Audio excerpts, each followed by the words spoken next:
All right, so very good to see you all. Nice to see such a wide geography as always. So a few updates first. First, the university students. Let's go from the oldest to the youngest. So the university students are working on block 2 questions this week. So the deadline is always a Sunday. Everything seems to be going pretty well there. So all is now standard and going smoothly. So by now the students know what needs to be done. All the routines are worked out. The students probably, hopefully, know where to find the tasks and what to work on. If everything goes well, guys, last week you submitted your block 1 submissions. And so the coaches are almost done with reviewing your work and preparing feedback. So if everything goes fine, sometime on Monday, Tuesday, along with the weekly update email, we will try to send you some feedback on your work. Again, this is one of those tasks that requires a lot of work because we have thousands of submissions, and obviously it takes time to read them, to think about them, to prepare feedback, but hopefully we'll be able to give you some feedback. If you want individual feedback, what you can do is send your own work, draft of your report, section 1, 2, 3, whatever you have. Send it directly to coaching@xculture.org. And so a couple coaches will be assigned to specifically review your work and give you feedback on your work in particular, because the feedback we will try to provide every week will be more general. So it will start with essentially something like this. The coaches will say, we have read this week's submissions, or we have read, 200 submissions or 500 submissions, and this is what we can say based on those readings. And so here are some of the common general impressions. Here are some frequently seen problems. This is why they're problems. This is what you can do not to make those problems. These are some interesting things we've seen. So it will not be for a specific team, but general feedback to the whole cohort. And as I was saying, if we wanted to provide detailed feedback to every individual team, we just don't have the manpower to do it. So when we have so many teams, it just would be impossible to write detailed feedback for every team. But as said, if you would like to receive feedback specifically for your team, you can send an email to coaching@xculture.org, and we will try to provide individual personalized feedback on your submission. It is also very important to say that you should be contacting coaching only with questions where you are asking for help. Maybe you have a conflict in your team. Maybe you need some help with coordinating your team, scheduling meetings, or maybe you would like to have some personal feedback. So for all other inquiries, university students should be contacting admin@xculture.org.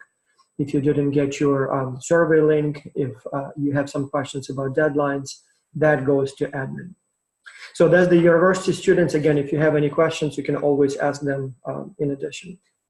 Now, for the kids. So the next week, we are sort of in a break between the theory and the practical phases. So kids and professionals, you guys have completed the theory training, and by now we pretty much have the final list of participants. So we had, as you know, originally about 2,000 applications from 105 or 7 countries, something like that. And of those, we selected about 1,400 or 300 students whose applications were the strongest, and those were allowed to participate in the theoretical training. So, which involved 4 weeks of theory and 4 theoretical exams. As I said last time, some students never even tried to take the tests. I'm not sure why. Maybe they lost interest. Maybe a parent signed up a kid, but then the kid said, oh, mom, I don't want to do it. It's too much work, or something like that. Or maybe a professional signed up to participate in the project, but then saw the amount of work required and thought about the amount of work the person has to do at their jobs, and then thought, no, you know what, maybe I'll do it next semester, which is fine. And then we also had some who actually tried to do well in the theory training, but did not. So we have some students who actually took every single test but the results were rather low. And so obviously, if the person cannot answer those questions well, there is probably a chance the person doesn't speak English well, or is lacking skills or qualifications or discipline. And so obviously we didn't want those students in X culture. I mean, if it were up to me, I would be fine with it. But because it's a team-based project, nobody wants people like that on teams, because if they could not find the time to do the tests week after week, chances are they will also not find the time to come to your team meetings, to work with the team, to write the report, to come to the webinars with the client company, and all of that. So some of them were easy to disqualify, and we actually lost quite a few. Quite a few people didn't meet the expectations, which is again was expected, because we had the same situation year after year after year. And then obviously we had a lot of people who did very well. So we had actually quite a few people who had perfect grades every week. So we have a few people who actually got 100 on every single test week after week, and then hundreds of people who did very well otherwise. And then we had about 20 people right in the middle whose grades were so-so. So they were kind of trying, they did all 4 tests, but some of the tests were, in the 60s or even 50, like let's say 3 tests where they got like 80 something, and then 1 test where they got 50. And so what we did with those people, we allowed them to retake the test where the grade was very low. The logic was, who knows, maybe there was one busy week at school, maybe there was a busy week at work, and the person just, had problems with 1 test. So maybe it's just a fluke, and maybe something can be done about it.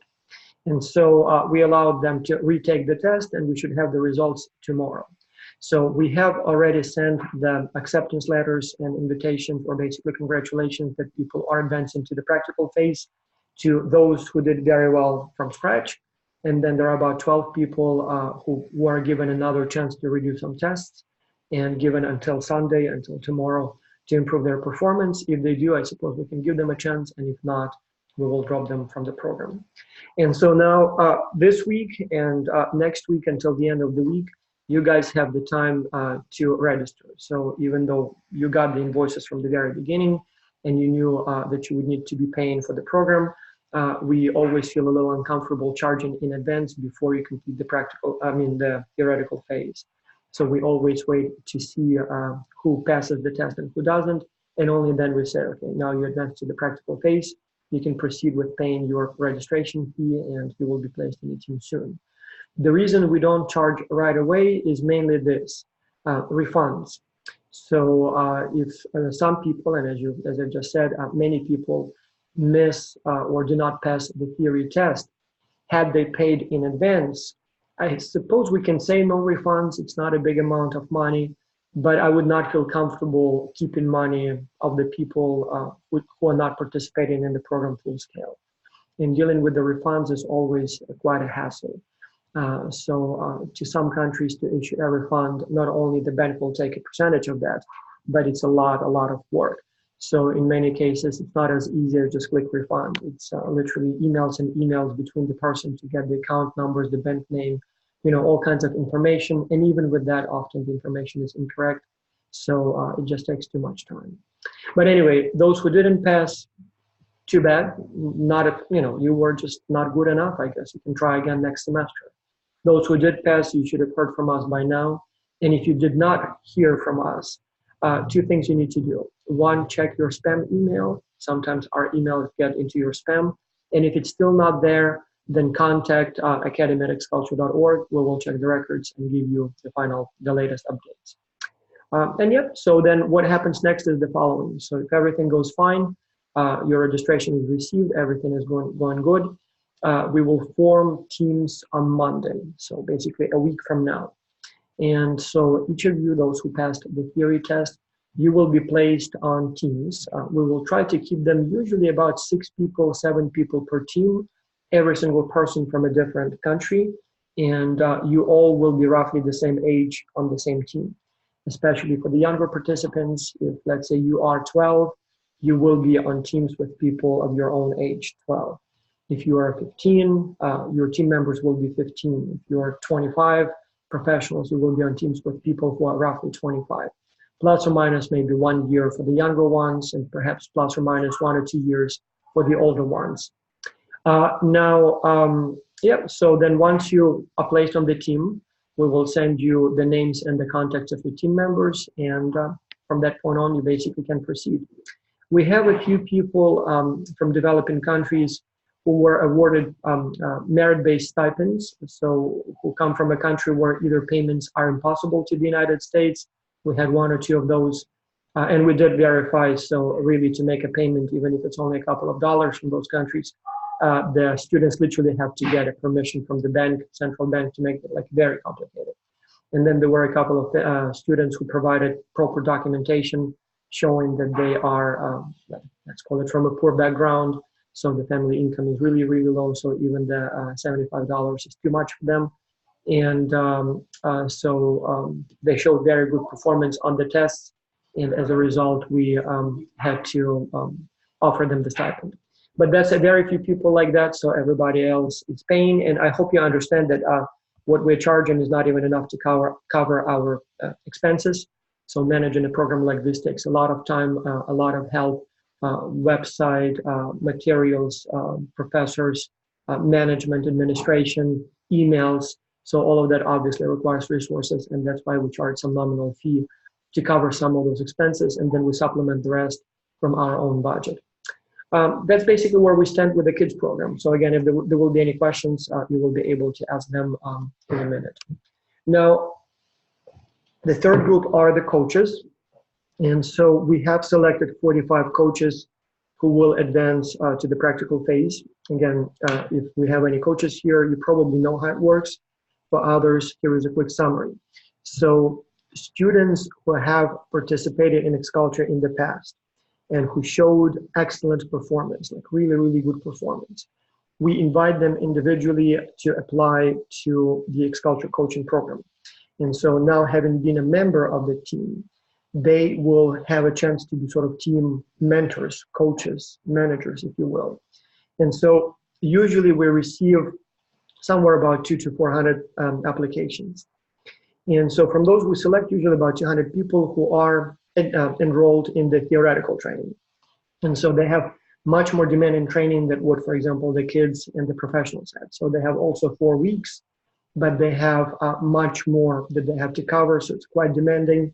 They have to take training on how to provide feedback that is effective and developmental, how to help teams resolve conflicts, team counseling, team communication, team leadership, online communication tools, international business in much depth. So that kind of training.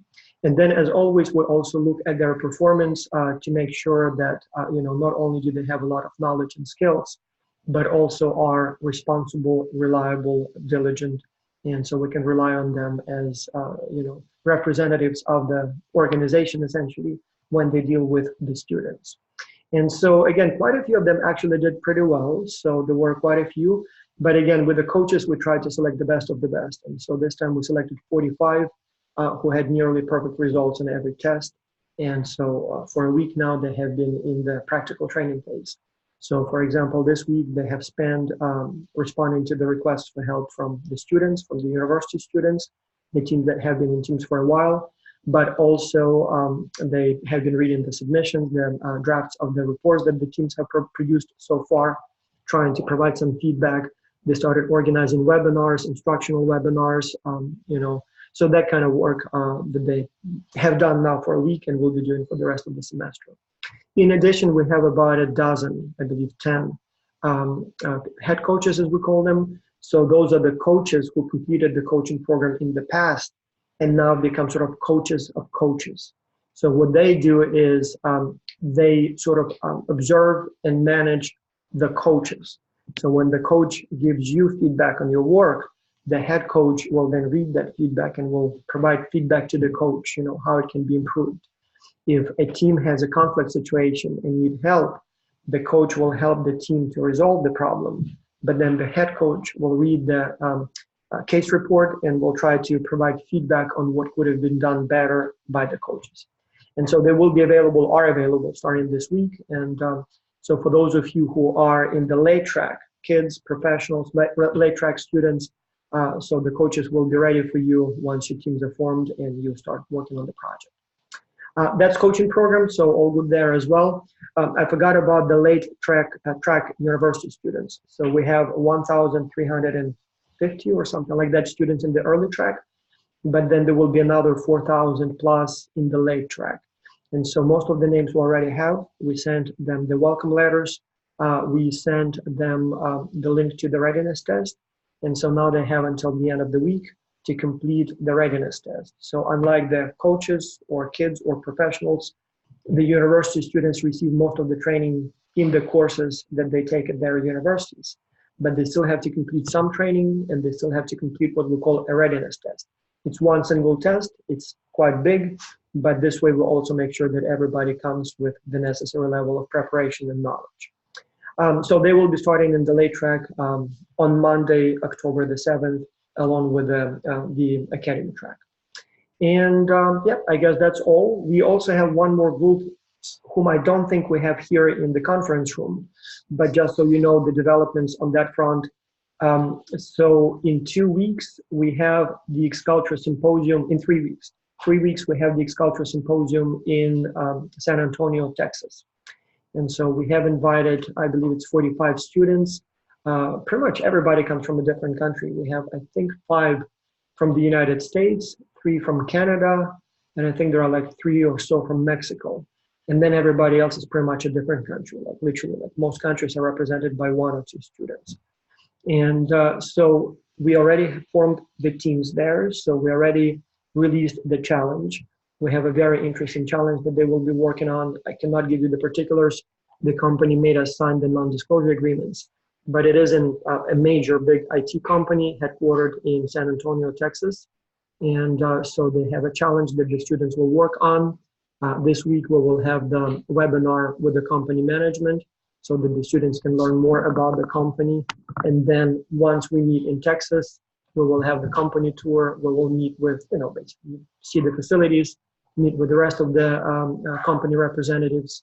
And then the students will spend that week in Texas trying to develop the solution to the challenge presented by the company, while at the same time, there will be a bunch of workshops, seminars, presentations for the students to help them advance their careers. So for example, we will have a workshop on how to prepare a resume when you're applying for jobs, how to prepare a cover letter when you're submitting those applications, how to select the best college or graduate program for you, how to make sure or how to apply for stipends and improve your chances of getting a stipend. We will have, for example, an elevator pitch competition. What that is, you can look it up. So elevator pitch, it's kind of standard expression, but the competition is sort of a mix of training and competition. And those students will be taught the art of pitching an idea in 1 minute. Because in many cases, when you have a brilliant idea, or if you want to get a job at a major company, in many cases, you cannot schedule an appointment with the top manager. They're too busy. They don't have time for you. But sometimes you may be lucky to ride in an elevator with that person. And so when you have only 1 minute as you're going from the first floor to like 25th floor, you have only about a minute to pitch your idea and to explain why that company or person or investor should invest in you or hire you. And so the students will literally be competing in an elevator. So we have a few executives, like real top managers, who will put them in elevators. And like for a few hours, they will be going up and down, up and down. And the students will be walking in and saying, oh, aren't you the manager of, or the CEO of, I always wanted to have a job at your company. Let me tell you why you should hire me. So things like that. So there will be all kinds of sightseeing as well. And so we're preparing for that. The teams are formed. The list is set. So obviously at this time, we cannot add anyone to that list. So it's too late. But those of you who are going to San Antonio, I look forward to seeing you in a few weeks. The next symposium will be in Singapore, and it will be in late June of 2020. And so the preparations are going full scale. So we already have some of the client companies. We are trying to find 4 so that we can visit different companies, learn more about different business models. So there will be very rich program here for 1 week. But the invitations to symposium will start going out probably sometime in late November or early December. And so this way, those who will be invited will have enough time to apply for the visa to Singapore if they need one, to make the arrangements, buy air tickets and stuff like that.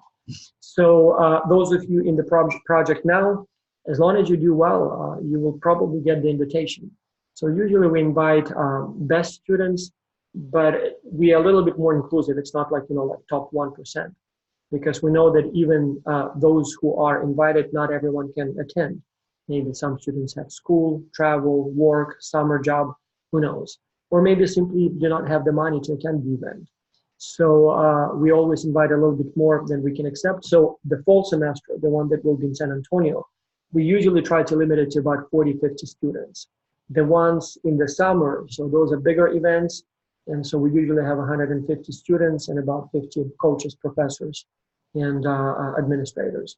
And so the one in the fall, it's part of the Academy of International Business Conference. The one in the summer, it's all ex-culture. So from early in the morning to late at night, it's all about you, the ex-culture students. Whereas in San Antonio, for example, the Academy of International Business, there will be a lot of events organized by the Academy, and then there will be some events for ex-culture students only. So different format, but both are very interesting and educational. That's all I had to say. Now, if you have any questions, I see we have some questions typed up here, so I'm going to read them and answer them. And if you would like to ask the question in person, just raise your hand. I will add you to the conversation. Now, Drishti is asking, if I am 14, can I come to the symposium alone? No, unfortunately, no. We do, the threshold for traveling alone is 16. And the reason for that is that first, in most cases, we will not have the time to sort of, let's call it babysit or attend to the younger participants. And so unfortunately, the younger participants can only attend with a parent, guardian, or guardian. So it has to be an adult who comes with you. We know that even as is, these events are relatively expensive. I mean, they're relatively cheap to what it would cost you if you wanted to organize it on your own, but it's still a lot of money. And so for the younger participants, those who are younger than 16, who have to come with a parent, we give a special rate. So they don't have to pay twice as much. They just add a little bit extra for the second participant. And so we just put them in one room. So this way, it's not one person per room, it's a parent and a kid. And so this way, hopefully it's possible to attend. So for example, in Canada, we had a total of, I think it was 10 kids. And so 2 of them, I believe, traveled on their own. So they were 16. And then others were 15, 14. So they came with parents. So unfortunately, that's a matter of liability and a matter of, making sure that you're safe. And so those events, once they start, even though we have a lot of professors there, but it's crazy. It's busy. Every minute is something happening. So many different issues that we need to attend to. And unfortunately, we will not have the resources to sort of, take care of the younger kids. So we will invite some younger kids, but only if they can come with parents. Cheda is asking, could I get information on exact rank compared to other students? Yeah, I suppose so. We do have the exact information. Usually we don't send that because, Cheda, these rankings, they are, how should I put it, very conditional. First of all, the students come from countries where English may or may not be the native language. And so for someone to do better, if they come from the United States, from the United Kingdom, from Australia, or maybe even from some countries in Africa where English is the official language, or India, obviously they are advantaged here. And then if somebody comes from China or countries where the language is very, very different from English, obviously for them it would be much harder to compete at the same level. Second, you are of different age, and again, we have some additional tasks for the older participants. But again, there is a big difference between someone who is 10 years old and someone who is 14 years old, right? And so you all basically take the same test. Again, some of the questions appear only depending on your age, but still, to a large extent, these are different demographics. Not to mention that some of the kids, and I've met quite a few, come from, how should I put it, from a family that can send them to the most expensive private school. They get private tutoring. We even had kids in X-Culture who would have special private tutors helping them with X-Culture. Like literally sometimes their parents and sometimes their schools hire additional adults who help them and coach them how to do it well. And we actually welcome that very much. We welcome that very much because we want you to learn. And if you have help, if you have someone who helps you navigate the difficulties of cross-cultural communication, who tells you how to write well, who teaches you how to do international business right, obviously, that allows you to do better. And then every time a student comes with some extra help, the whole team benefits, the whole project benefits. So we like that. But then we have some participants who get no help and literally have sometimes go to a different town to just go online on a computer, to a library where they have to book time like a week in advance for that 1 hour or 2 hours when they have to be working on the project, when they have to communicate with their team. And so therefore, if somebody has a lower rank, in many cases, it doesn't mean that the student is not as good as those who are top ranked. It may mean that the student is up against so many barriers and adversity that, being, for example, number 300 out of 1,000, it's a huge achievement. Whereas for somebody else being number 25 out of 1,000, it's still a huge achievement. It's a big, big deal. But maybe the student received so much training in advance and, the language is familiar and, the support is right there that, those different ranks may actually mean very different things. So, Chela, if you want, I can check your rank right now just out of curiosity. But as I said, if it's low, it doesn't really mean much. I guess if it's high, you can be sure that the student is good, or at least, the student is trying and doing pretty well. I hope that nobody was cheating. I hope that nobody was hiring, older brother or paid tutor to take the tests for you. Because if somebody had, and again, I hope that didn't happen. I've never seen that before. But if it does happen, I guess the challenge here is, the time will come for you to work with your team, and you will have to communicate with the team. You will have to write the report. So I guess if you somehow manage to cheat on the exam, but otherwise don't have the necessary skills, it will become obvious pretty soon once you're placed on the team. And if the team is not happy with you, the team may literally exclude you from the team. Again, never happened before, but in theory it might be possible. And if that happens, I guess,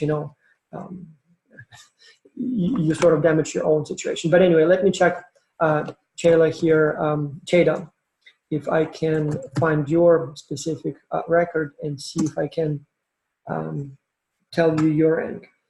You are actually quite impressive. You're 17. So out of 1,400, you're number 17. And the only reason you're not number one, because on your first test you got 92, but you got 100 on every subsequent test. So that's extremely impressive. And so it's like 17 people who did get the total of that. So your total grade was 392. And so there were only 17 people who got that high grade. So congratulations, you're definitely one of the best. And that's very, very impressive. All right, so let me see what other questions we have. As I said, if you would like to ask them in person, raise your hand. I should be able to see that. But meanwhile, let me read the questions here. If you are 15 years old and willing to take your own responsibility, no, unfortunately, we'll have to take a look at what the laws in Singapore are. But for Canada and for Italy, the threshold was 16. And the reason for that is you need to be of what they call legal age. So you need to be allowed to make your own decisions. Because if you are less than the legal age, younger than the legal age, if you get in some trouble, like literally I may have to go to prison. And I don't want that. So obviously we want only people who are legal age. Or you're welcome to attend if you're younger. But as I said, you would have to come with a parent. We will work with you to make it more affordable for you. But unfortunately, there are some restrictions on, what we can and cannot do. And obviously we cannot take the risk of, inviting children and not having the proper supervision. So unfortunately, no. All right, so any other questions? I guess good to see you all. And again, if you have a question, raise your hand. It's a good opportunity for me not only to hear your question and answer them, but it's a rare opportunity for me to actually meet you face to face if only electronically. So always good to meet some students. And I do recognize many names, many of you participated in the past, but I don't know, obviously, most of you. Hopefully I'll meet many of you face-to-face in Singapore. But otherwise, if you don't have any more questions, I guess that's all I had to say.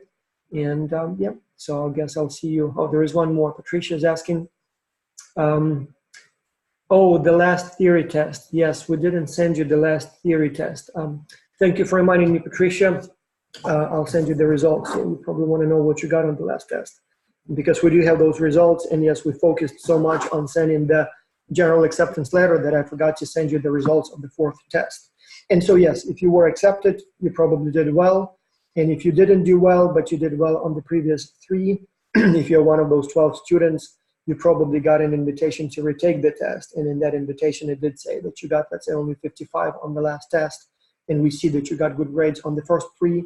So we sort of assumed that maybe there was some sort of a temporary problem. Yeah, but yes, we will get you the test.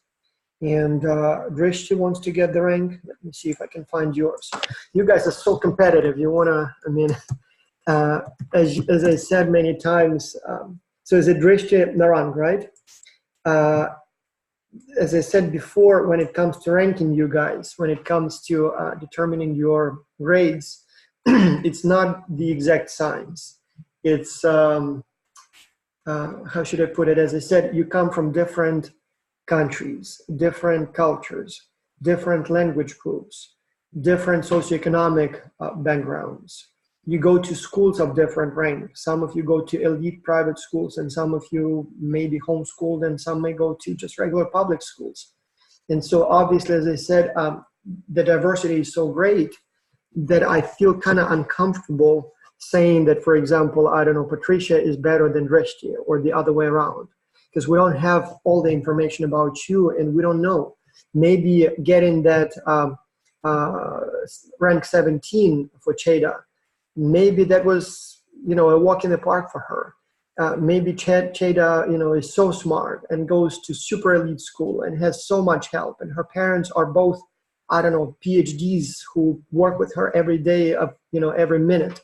And so for her getting those scores, I mean, it's impressive. It's extremely impressive that she got it, but it could have been a relatively easy task. And then, for example, we'll look at Drishti. So Drishti, your rank is 156, which is, again, very impressive given that you were up against over 1,000 people. So it's basically about top 10%, right? So you were better than 90%, and there were about 10% of the students who were better than you. So again, very impressive.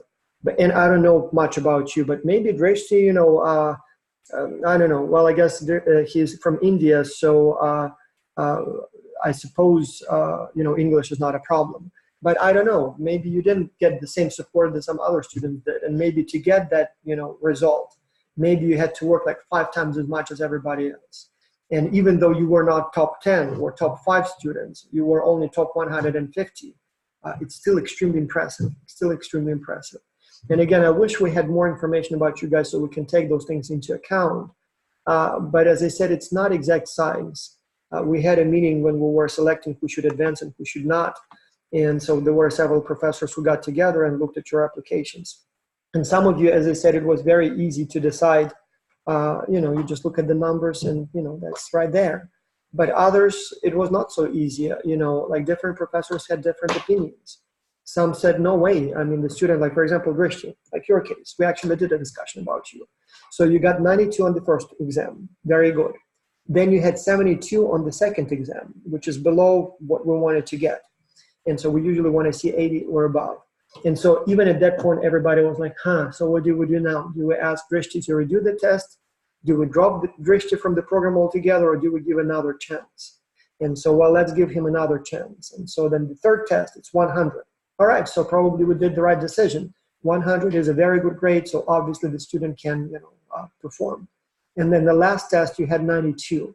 So your total overall average was 89, which is way above what we want to see. We want to see 80 or above. You had one test where you had 72, and then again, some professors said, we had a rule, 80 or above. So let's make everybody who had at least one grade below 80 either drop them or make them redo the test. Others said, well, but look, Drishti is only 14. And so the grades are good. So maybe test 2 was hard, or maybe Drishti just had too much work and going on at school. So what do we do? And we literally had to take a vote. So we literally had to discuss and decide what we want to do about that. And so in your case, we decided no. The student improved performance. There was one test that was a little bit below the threshold, but obviously the person did a very good job on the rest of the tests. Let's accept Drishti, so obviously doing well. We also, in those cases, looked at attendance of these webinars. Again, they're not really required, but it matters when we know that you're attending these meetings. Like, for example, now we have, I don't know, what, about 50 people or something like that. And yeah, obviously, again, those of you who are in Asia, it's a very late hour. Like Drishti, you're in India, so right, that's what, 10 and a half hours, if I remember correctly. So for you, it must be 11, so it's like 8 p.m. Saturday, right? Something like that, 8:30 by now, maybe even 9. And it's a late hour. The person probably has better things to do on Saturday, but he or she chooses to be here in the webinar.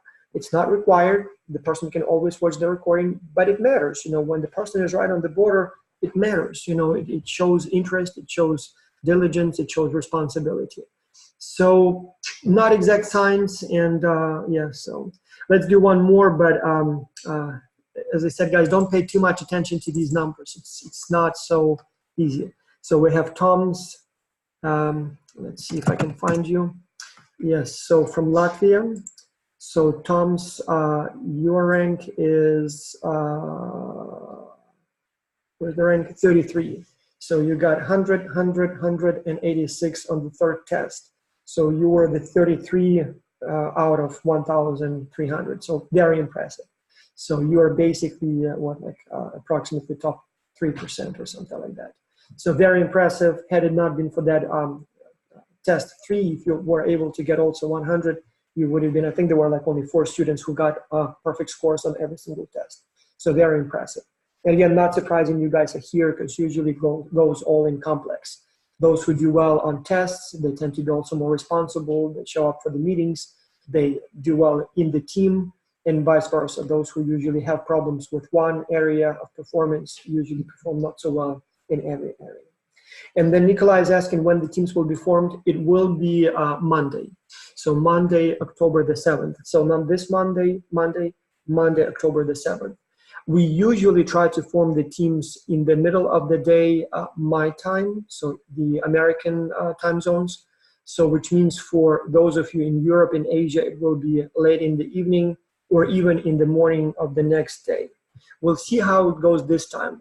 And the problem with that is usually we start forming teams at about noon, and it takes about 4 hours because we will have about 5,000 people, right? So we'll have 4,000 university students, and then we'll have several hundred participants from the academy track. And it takes a long time to form teams because we have to pay attention to your country, to your age, to your performance on the exams, to all kinds of things, because we're trying to match students in a way that all teams are multicultural, roughly the same age, roughly the same experience, and so on.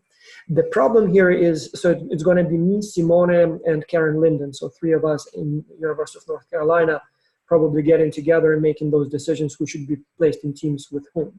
The challenge this time is that I have 2 lectures on Mondays that I have to teach, so my own students. And my lectures are from 2 and then until 5.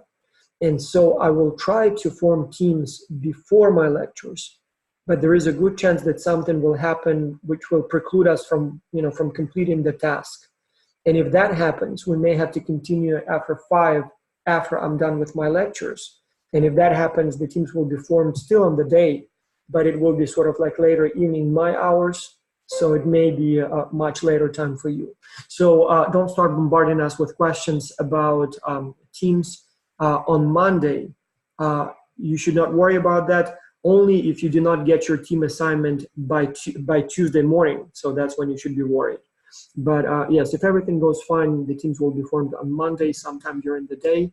And then, yep, you will be all set. And your first step will be to contact your team, to introduce yourself, to basically get to know your team members and follow the instructions. Oh, there is one more thing that I, again, must say one more time.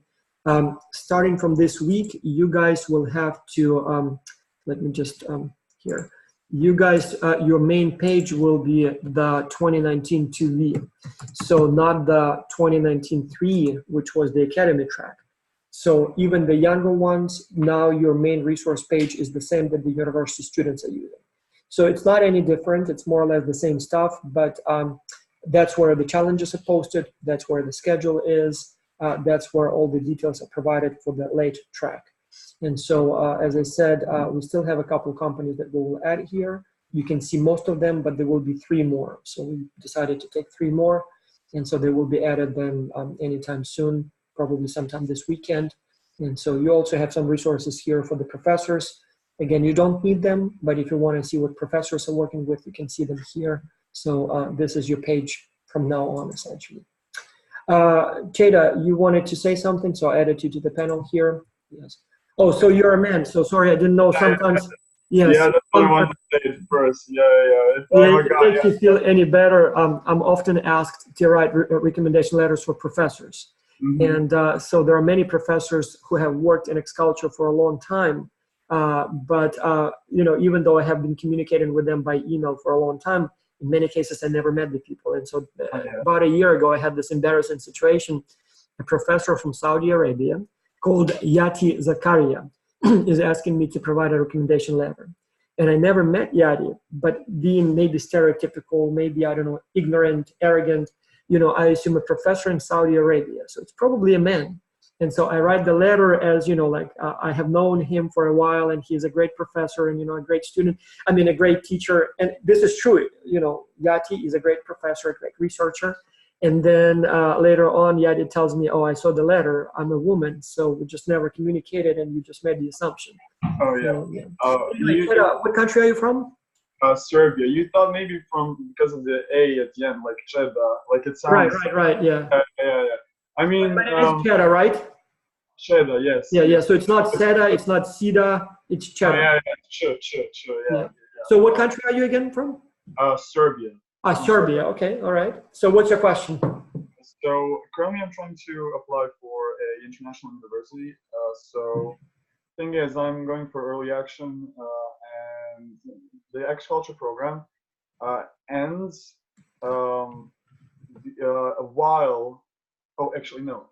My university deadline, so for applying, is before X-Culture actually ends. So I needed to find any documents for evidence for my participation in X-Culture. And since I get those documents after the program, I needed some sufficient evidence for me participating in the program. So I thought maybe I could use my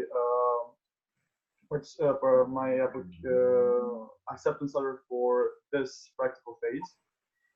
And in the letter itself, there is sufficient information, but I needed some more, a bit more information. First off, there was like the rank that I wanted to hear, and I wanted to have like the number of countries that are included in the program. Right. Yeah. So I think that would be like most sufficient evidence. I could send you the text I wrote of X-Culture, so that like you could see what information I need for my evidence. So you will be applying to a university. When do you need to submit your documentation? My deadline is on November 1st, but I would need that documentation like 2 weeks maybe earlier, because I have other things I should. Right. So your application to university, or your being admitted to university and getting a stipend, that's our priority. In fact, the whole reason we do this project, or one of the reasons, is to help students get ready for colleges, get admitted to good colleges, get stipends, get scholarships. So we take that very seriously, and so we will try to help you in several ways. One, obviously, at the end of the project, everybody will get a package that will contain, one, your personal performance review, two, your certificate, and that's just a document, so something that looks like this. So, and then there will be a multi-page recommendation letter that explains in great detail what X-Culture is, what you did, what kind of skills you acquired, what kind of tasks you performed.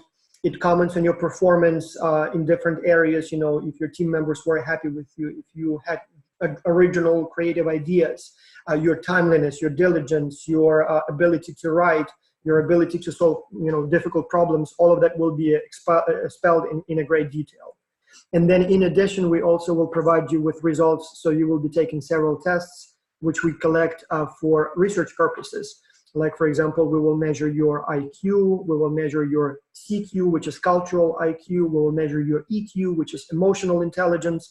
So we will be taking a lot of measures, and for us, we need that because we're trying to understand why some people do better than others, why some teams perform better than others. So we're trying to understand so that we can manage it better. But also, since we have those results, we will send them to you so you can also add it to your package. For example, let's say your cultural intelligence is very, very high, like way above average in the population. Again, the university might want to know that because maybe there will be some international students there, and you know, it's very beneficial to have students with a high CQ. And then in addition, what we also try to do is to organize webinars with guest speakers, both professors, but also admissions officers. Like, for example, there will be one with the admissions officer from my own university who will explain basically what my university is looking for. If you were to apply to the University of North Carolina here in Greensboro, so what you can do or should do to increase your chances of being admitted, getting a scholarship, you know, explaining how the whole process works. And so again, you don't have to apply to my school, but you know, since it's similar in other American and Canadian schools, you might want to know that. And then on top of that, we're even thinking, so we haven't done it in the past, but we're even thinking that as sort of like a prize for the best students, like let's say members of the winning teams, or maybe students who got the highest peer evaluations, maybe we even offer you like some sort of like a prize that will include one-on-one coaching with a professor, specifically when you're applying for colleges. Like, let's say you would like to apply to colleges in the United States or in Europe or in Canada or maybe somewhere in Asia. So, you know, where we are familiar, like where we have professors from there. So maybe we'll even literally contract a professor or two who will work with you, who will look at your application package, your essay, your, you know, documentation, whatever else, and, you know, make sure that it's all in order so that when you apply, you get a scholarship, you can attend those colleges. In terms of the timing, normally we do all that preparation throughout the project, but we send the final documentation at the end. But in a case like yours, it never happened before, what we might want to do maybe, so you will be placed on a team on the 7th. And so we already have your results and they're very good on theory. Let's give it another week or two on the team, and as long, because every week the team will be evaluating your performance. So we'll have some performance records on you at that time. Maybe as an exception, we will send you the full package literally in advance. I mean, maybe it will say that you haven't completed yet, but so far your performance is such and such, and so far you're doing this and this. And so this way, I think it will be much stronger than simply saying that, you know, he passed the theory test and just begins now. Yeah, sure. That would be sufficient. Yeah. So let's try to do that. So please contact me, remind me about this like 3 days before your deadline, like before you have to have the documents. So if you have to submit November, whatever, so like, you know, and you need 5 days to prepare, contact me like 8 days in advance and we'll see. So as long as your performance is strong at that time, there is no reason to believe that it will get worse. So maybe we'll send you the documentation in advance, kind of with the implicit agreement that you will continue on at that same level so that we don't have to, you know, regret that we said good things about you, you know, before you completed the project. So yeah, let's do that. And again, anyone who is watching, if you guys are, I assume you're what, about 17 at this time, 16? So those of you who will be applying to universities this year and need to submit the application package before X-Culture is over, maybe we'll even give you some documentation in advance. All right, so let me see one more time. We have a few more questions. So how many people from Bulgaria passed the test? I need to check that, but Nikolai, you're asking a very good question. So we are trying to find a way to connect you with people from your own countries as well as from other countries so that you can talk not only to your own team, but to everybody. And to my knowledge, my assistant has already created a Facebook group where you can meet if you would like to. And one of the reasons we're not sending you the emails of every participant from your country or from other countries for that matter, again, privacy concerns. Maybe you don't want your email to be shown to everybody, or maybe you don't want others to know that you're participating. So I guess it's a little, you know, sort of gray area. So, but there is a Facebook group and you should have received an invitation to it. You can always go there, introduce yourself, see who else is there, and you can also look up by country. To my knowledge, most people have not joined the group yet, and I'm not sure if they don't like Facebook or just didn't have the time. But we will try to find ways to connect you with people from other countries. And maybe even, I don't know, we'll send you the list without maybe email addresses so that you kind of have an idea of who's participating, what countries they come from. And then if you would like to meet them, just, join the group and you will be able to communicate there. So we'll have to see how we're going to do it. Maybe we will also ask you individually, like, would you like your email address to be shared with the larger group? And if so, if you say yes, maybe we'll then just create some sort of a database of emails. Again, it's kind of tricky. I don't know, maybe to some of you from other countries, it sounds, funny that we worry about these things. But we do take your privacy very, very seriously, especially those of you who are younger. So we don't want to share your contacts or even names with anyone other than your team members. And, probably nothing's going to happen. Nobody's really interested. Like if somebody knows that Chera is participating in the project and maybe even sees his email, so big deal. But then again, if something goes wrong, we don't want to be liable and we want to, act professionally. So we'll find ways to connect you. But, to your question about Bulgaria, let's just quickly check before, because the coaches have a webinar in 5 minutes. I have to finish this one. Bulgaria. So we had a total of 19 people, all of them. But let me see how many of them passed the test, because not everybody passed the test. There are 7 people who did pass the test and will be placed on teams. So Bulgaria is actually surprisingly well represented. So that's, I didn't even realize that we have so many. So you're in a good company. But Violetta is asking if the teams will have a meeting. Well, what we will do is you will receive the names and the email addresses of your team members. But then it's up to your team to decide how you want to communicate. Almost all teams immediately try to schedule a Skype meeting, a Zoom meeting, Google Plus or whatever you want to use. Almost all teams immediately create groups in WhatsApp or Viber or Facebook. Obviously, a lot of email correspondence. In some cases, they would even connect maybe by phone with some of the team members. It's entirely up to you. We've had teams that decided to stick only with emails, and all correspondence was done by email. Very rarely, probably not a good idea, but whatever works for you. But yes, almost all teams immediately try to have a face-to-face meeting, Skype, for example, and get to know each other, see what other people look like. And as I said, we will share your contacts only with your team, so nobody else will see your name or your email address. And so this way, there is, and all people in your team are your age. They have gone through the program selection process.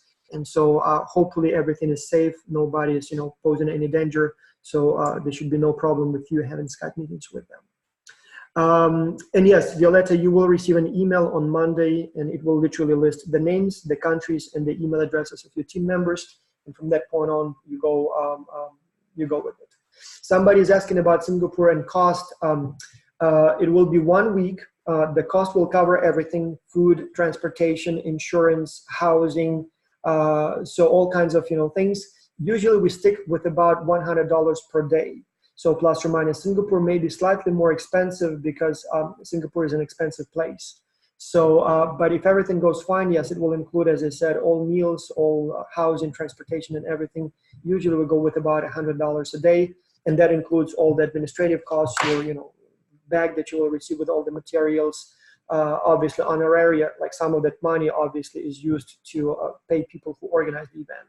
As you can imagine, there will be a bunch of professors and a bunch of coaches who will spend about half a year preparing the event, making arrangements with the local companies, booking the buses, booking the food, ordering the t-shirts with, whatever we need to do there. So all of that takes time. And so we try to provide some sort of compensation. It's not market compensation, but at least little honoraria to those people. So all of that is included in that price. We will have the exact numbers a little bit later. And then, as I said before, we always try to help you with funding. Even if we will not be able to give you the money, we will try to help you find the sponsors so that you can, so that this trip can be easier for you. All right, so I will see you guys then hopefully next week. And so next week when we meet, it will be literally about a day or so before the teams are formed. Yep, we'll see how things go. And I hope to see you all in the upcoming webinars. I hope you will like your teams. And I hope to see some of you in Singapore, and then wherever we have the meetings afterwards. Have a nice day, and yeah, stay in touch.